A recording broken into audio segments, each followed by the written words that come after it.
लगभग 3 साल से चल रही रूस यूक्रेन की जंग में ऐसा पहली बार हुआ है कि यूक्रेन के हमले में रूस की पूरी बटालियन का ही सफाया हो गया है।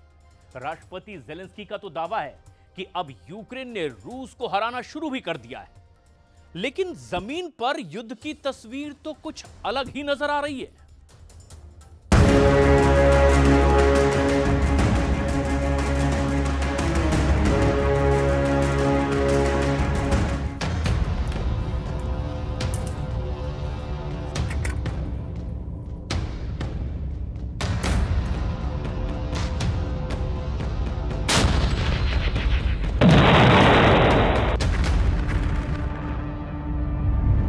कुर्स्क में खूनी युद्ध, मर गए 38,000।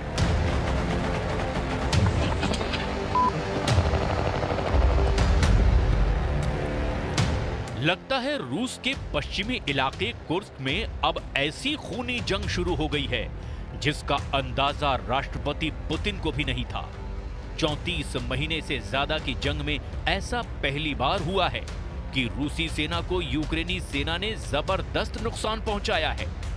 हम आपको रूस यूक्रेन जंग के 1047वें दिन की जो रिपोर्ट दिखाने जा रहे हैं, उससे आपको पता चलेगा कि रूस के ही इलाके में यूक्रेनी सेना ने रूसी सेना को रौंद रौंद कर फेंका है। जबकि यूक्रेन के खूनी हमलों के बाद रूसी सेना ने यूक्रेनी वायुसेना की धज्जियां उड़ाकर रख दी है। जो खबरें आ रही है उसके मुताबिक रूसी सेना ने यूक्रेन के मिग, सुखोई और अमेरिका से मिले F-16 फाइटर जेट को तबाह करके रख दिया है। युद्ध के 1047वें दिन ज़ेलेंस्की का खूनी जाल।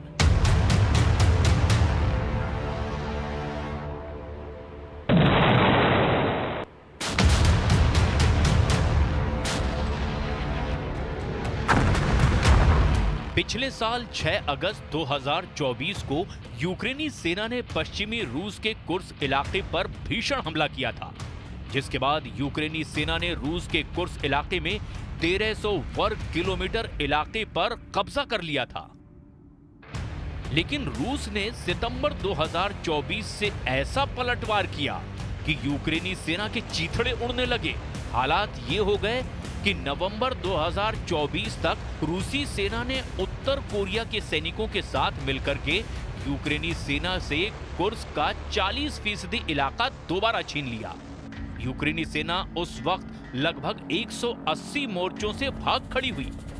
उस वक्त रूस और दुनिया भर के रक्षा विशेषज्ञों को लगा कि रूसी और उत्तर कोरियाई सैनिकों के भीषण हमले यूक्रेनी सेना पर बहुत भारी पड़ रहे हैं।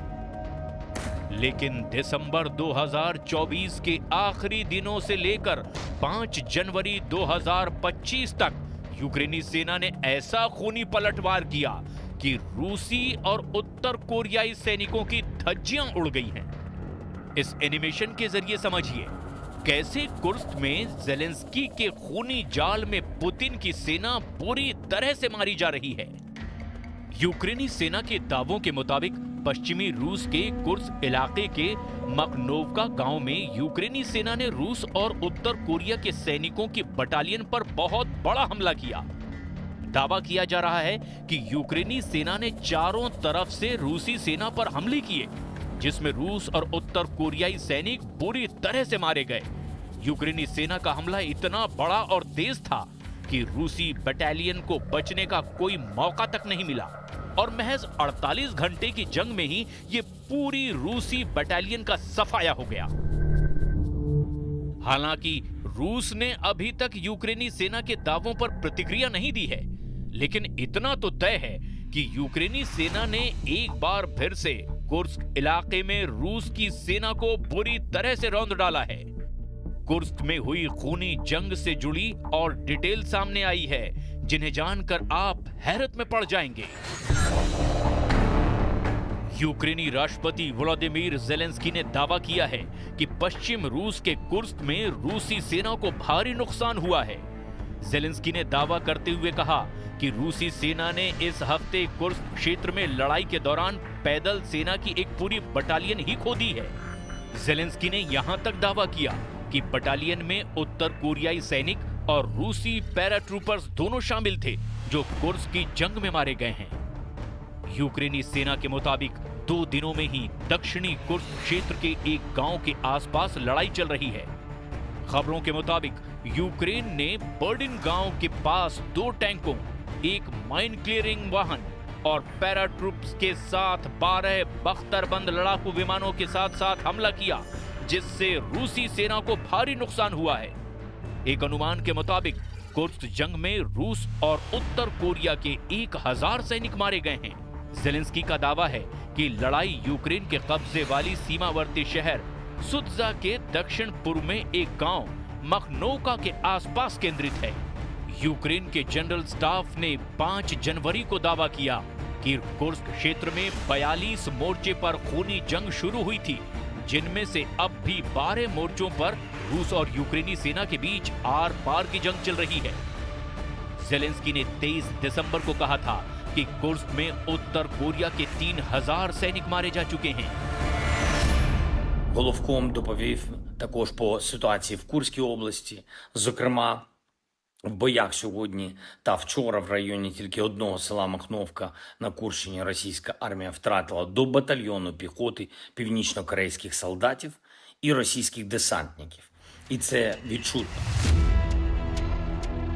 अगर ज़ेलेंस्की और यूक्रेन के ये दावे सही हैं, तो वाकई पुतिन के रूस के लिए बहुत बड़ा झटका है, क्योंकि पिछले 3 हफ्तों से रूस दावे कर रहा है कि उसने यूक्रेन के 5 नए इलाकों पर कब्जा शुरू कर दिया है।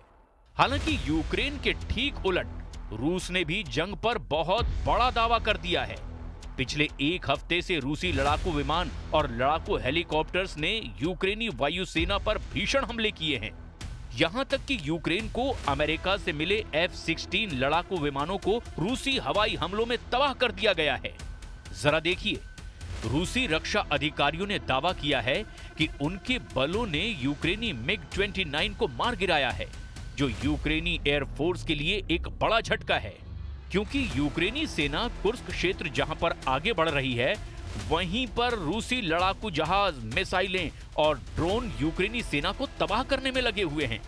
इससे पहले रूस ने 1 हफ्ते पहले ही यूक्रेन के सुखोई 27 को तबाह कर दिया था, जबकि 27 से 28 दिसंबर 2024 के बीच एक बड़ी खबर आई कि रूस ने दक्षिण पूर्वी यूक्रेन के ज़ापोरेज़िया में यूक्रेन के F-16 विमान को मार गिराया है।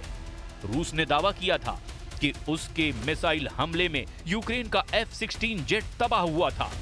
कुल मिलाकर रूस अब तक दावा कर चुका है कि उसने यूक्रेन की सेना को भारी नुकसान पहुंचाया है। जरा ये आंकड़े भी देखिए। पिछले साल 2024 में रूस के अनुमानों के मुताबिक उसकी सेना ने 600 से ज्यादा यूक्रेनी फाइटर जेट तबाह किए हैं, लगभग 300 हेलीकॉप्टर, लगभग 25,000 आत्मघाती ड्रोन्स को रूस की सेना ने नष्ट करने का दावा किया। यहां तक कि रूसी सेना का दावा है कि उसने 16,000 से ज्यादा यूक्रेनी टैंक और बख्तरबंद लड़ाकू वाहन तबाह कर डाले हैं। यूक्रेन, नेटो और पश्चिमी देशों की खुफिया एजेंसियां इस वक्त पुतिन के परमाणु तेवरों पर कांपने लगी है। खबरों में दावा किया गया है कि 72 साल के पुतिन पिछले 48 घंटे में अपने टॉप कमांडरों और मंत्रियों के साथ मॉस्को से लेकर सेंट पीटर्सबर्ग तक लगातार परमाणु मीटिंग कर रहे हैं। कुल मिलाकर हालात ये हो गए हैं कि जंग जीतने की कगार पर पहुंच चुके रूस को यूक्रेन फिर से चुनौती दे रहा है, जबकि हारते यूक्रेन को बचाने के लिए अमेरिका और नेटो देश आखिरी बाजी खेलने में जुटे हुए हैं।